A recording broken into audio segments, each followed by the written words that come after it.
반갑습니다. 한입거리로 쉽게 떠먹는 사주 한입의 송재우입니다.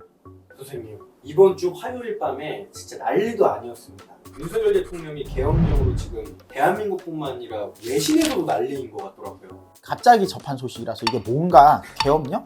갑자기 뜬금없이 뭐지? 생각지도 못한 부분이긴 했습니다. 근데 윤 대통령 사주를 보면 능히 이렇게 불가능하신 분은 아니에요. 이 영상을 찍기 한 2주 전인가? 그때 저한테 요청을 하셨잖아요, PD님이. 윤석열 대통령 내년 운세가 어떨 것이냐. 제가 간략하게 요약을 해서 카톡으로 보내드렸는데 그게 흘러가는 모습과 얼추 맞지 않나요? 그러니까요. 깜짝 놀랐어요. 주변의 측근들이 뭔가 떠나가고 지금 국민의힘 당에서도 막 이런저런 얘기가 나오고 하는 걸 보고, 그래서 기왕 이런 사단이 난 김에 우리 대한민국의 현재 리더인 윤석열님의 사주를 보고 내년의 정치 흐름은 어떻게 변할 것 같은지, 내년 행보는 어떻게 이어질 것 같은지 선생님께서 한번 예측을 해주시면 좋을 것 같습니다. 미리 말씀드릴 거는 저는 뭐 특정 인물을 옹호하거나 뭐 비판하거나 그러려고 영상을 찍는 건 아니에요. 그러면 제가 한번 담백하게 윤석열 대통령이 사주를 한번 분석을 해보겠습니다.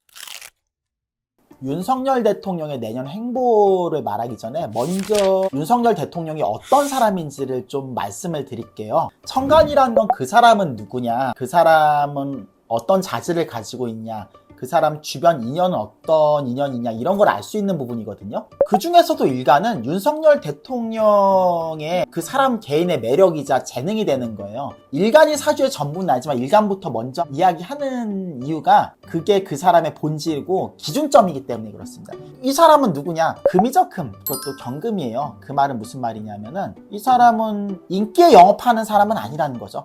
그러니까 남한테 좋은 소리 들으려고 정치를 하는 건 아니에요. 근데 이게 양면성이 있습니다. 좋게 쓰인다면은 어떤 필요한 정책을 소신 있게 밀고 가는 그런 개혁의 성향이 될 수도 있는데, 근데 나쁘게 쓰인다면은 이 민심을 듣지 않는 독재자도 될 수 있는 거예요. 저는 좀 교차로 보이긴 합니다. 둘 다 가지고 있기는 해요. 근데 어느 쪽이든 분명한 사실은 인기 영합을 하는 캐릭터는 아니에요. 그 말은 국정을 운영하면서 지지율을 높이기 굉장히 힘들다는 의미가 됩니다. 지지율에 신경을 쓰는 사람도 아니에요. 그러니까 캐릭터 자체가 좋은 의도로 일을 해도 욕을 먹고 안 좋은 의도로 일을 하면 더 욕을 먹고, 그러니까 임기 내내 욕을 먹을 수밖에 없는 거예요. 근데 본인이 그걸 감당할 수 있는 사람이고 개의치 않은 캐릭터니까. 그리고 보면 바로 옆에 재밌는 게 병화가 있습니다. 시간 쪽에 병화 편관이 있어요. 관이 있다, 그것도 천간에 편관이 떠있다, 이 말은 이 사람 자체가 인생을 살아가는 데 있어서 외압이 들있었다는 겁니다. 관이라는 거는 일간인 나를 간섭하고 방해하는 거예요. 이런 분들이 조직사회에 있으면 외압을 받기가 쉽죠. 여론이든 야당이든 비협조적으로 나오기 쉽다는 거예요. 그런 방해와 압박감 속에서 정치를 해나가야 된다는 의미예요. 지지를 한번 보자고요. 상관 써져 있고 막 인성도 써져 있고 그렇잖아요. 근데 지지에 보면은 같은 금이 하나도 없어요. 그 말은 무슨 말이냐면 지지 기반이 약하다는 뜻이에요. 현재 윤석열 대통령뿐만 아니라 국정 자체가 많이 흔들리는 게 밑에 있는 장관들이라든지 아니면 같이 정치를 하는 뭐 국회의원들이나 이런 사람들이 비협조적으로 갈 수밖에 없는 그런 팔자를 타고났기 때문에 윤통이 많은 어려움을 겪고 있는 거고, 동시에 국정도 많이 흔들리는 겁니다. 그리고 지지를 보면 수왕절입니다. 해자축월생을 말하는 거예요. 겨울에 태어났다는 거죠. 그 말인 즉슨 윤통 스스로 어떤 잘못을 하더라도 치부를 감추기도 쉽다는 의미가 되는 거예요. 그러니까 똑같은 실수를 하더라도 대중들한테 잘 드러나기 어렵다는 겁니다. 이 말은 지금 윤통이 욕먹는 것보다 더 욕먹을 거리를 이미 저질렀을 가능성이 높다는 의미도 되는 거예요. 이제 본격적으로 이 사람의 정치 철학을 보자고요. 사실 대통령이라는 건 직이잖아요. 그럼 사실 일간 자체를 보기보다는 격을 봐야 되는 겁니다. 격이라는 게 뭐냐면 그 사람의 철학을 말하는 건데, 청취인한테는 정치 철학이 되겠죠. 이 사람을 보면 상관격입니다. 월지상관이 격이 된 사람이에요. 상관격이라는 게 어떤 일 하든 되게 실험적이고 파격적인 행보가 많다는 의미예요. 좋게 쓰이면은 구태의연한 관행을 많이 엎을 수 있다는 거고, 나쁘게 말하면은 기존의 질서를 되게 어지럽힐 수 있다는 의미죠. 근데 상관격이면서 재성이 하나라도 있어야지 현장의 얘기를 들어보고 판단을 할 텐데, 상관격에 재성이 없는 사주예요. 이런 사람들 자체가 명분만 가지고 현장의 얘기를 듣지 않고 무리하게 밀어붙이는 그런 캐릭터입니다. 대표적으로 청와대를 벗어나서 용산을 간 것도 그렇고, 그리고 의사들 문제, 군인들 월급 개선 문제, 그게 윤통이 상관격의 무죄 사주고 게다가 또 일간마저 금이잖아요. 금들은 누가 욕을 하고 비난한다고 해서 멈출 수 있는 캐릭터가 아니거든요. 이런 게 다 삼박자가 맞아 떨어졌기 때문에 지금 같은 국정이 이어져서 온 겁니다. 윤석열 대통령이 어떤 캐릭터인지 사주로는 확실히 이해가 된 것 같은데, 그러면은 이미 일어났던 일이지만 최근의 이슈에 대해서 사주로 한번 이야기를 들어보고 싶어요. 사주라는 게 그 사람의 어떤 기질이나 재능만 알 수 있는 게 아니라 그 사람하고 연관되는 인연도 알 수 있거든요. 윤석열 대통령 사주를 보면은 자기 인생의 그 배우자가 득되는 사주는 아니에요. 그러니까 배우자 복이 있는 사람들이 남자든 여자든 따로 있는데, 윤통 같은 경우는 자기 배우자가 자기 인생에 도움이 되려면은 배우자에 해당되는 인연 육친이라고 하죠. 육친이 있어야 되고 그 육친이 좋은 역할을 해야 돼요. 근데 둘 다 해당이 안 되거든요. 윤통 같은 경우는 자기 자신한테 엄격하긴 해요. 근데 상관격이라고 했죠. 상관격이라는 게 이 사람이 자기 측근이나 그 주변 사람들을 어떤 동일한 원리 원칙으로 대하는 사람은 아니라는 의미예요. 원칙으로 대하는 건 정관이나 편관이 격이 돼야지 가능한 거예요. 식신상관이라는 거는 나쁘게 말하면 편법을 융통성을 우기기 쉬운 그런 캐릭터라는 의미예요. 배우자 잘못이 있어도 그걸 깨끗하게 인정을 하기보다는 내 사람이라는 이유로 좀 감싸고, 배우자의 관계도라는 거는 사실 사주에 일지를 보면 많은 판단을 할 수 있어요. 윤석열 사주의 일지라는 건 과연 김건희 여사가 윤석열인 사람한테 어떠한 존재인가, 도움이 되는가, 그런 걸 알 수 있는 자리거든요. 일지를 보면은 진토가 있습니다. 그게 편인인 거예요. 도움이 되기는 되는데 이 진토라는 게 다른 토에 비해서 금을 생해주는 토가 아닙니다. 차라리 일지만 놓고 봤을 땐 진토가 아니라 술토가 있었다면은 배우자라는 존재가 윤석열 대통령한테 더 많은 도움이 될 수 있었을 텐데, 그런 팔자가 아니다 보니까 윤석열 대통령한테 실질적인 도움은 못 주는 거예요. 그러니까 정서적 위안은 될 수 있을 거예요. 지지율이 사실 한 번에 쭉 떨어진 게 아니라 계속해서 떨어지고 있었잖아요.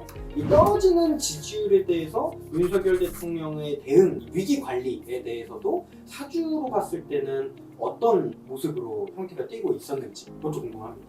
이거 너무 명확해요. 애초에 사주를 놓고 보면은 아까 말씀을 드렸죠. 근데 사람과 사람 간에서 소통 문제라든지 인간미 부분에서 많이 부족하다 보니까 애초에 운세를 떠나서 정치하는데 지지율을 높게 가져가기 어려운 사주거든요. 사주 자체도 그런데 취임하고 나서 한번 운세의 흐름을 보자고요. 2022년부터 취임을 하셨죠. 네. 이민년, 개묘년, 갑진년 이렇게 3년이 왔어요. 앞으로 을사, 병호가 남아있어요. 근데 지지에서 토나 금, 특히 금이 와야지 말 그대로 대중들에게 평가를 좋게 받는 거예요. 그 기간을 보자고. 이민년, 개묘년, 갑진년 그래도 진토 하나 왔네. 근데 큰 도움은 안 돼요. 그 말은 윤통의 뜻을 공감해주고 따르는 사람들이 없다는 의미예요. 천간에도 없고 지지에도 없다는 건 같이 일을 하는 그 국회의원들도 동조를 안 해준다는 거고, 지지에도 금이 없다는 거는 국민들도 그거를 따르질 않는다는 의미입니다. 근데 윤통은 가장 단점이 그거예요. 흔히 말하는 금수상관격이죠. 마찰이 있으면 힘으로 해결하려고 해요. 사실 윤통은 사주 자체가 대통령보다는 장관이 가장 최선이기는 해요. 전형적 무인 사주예요.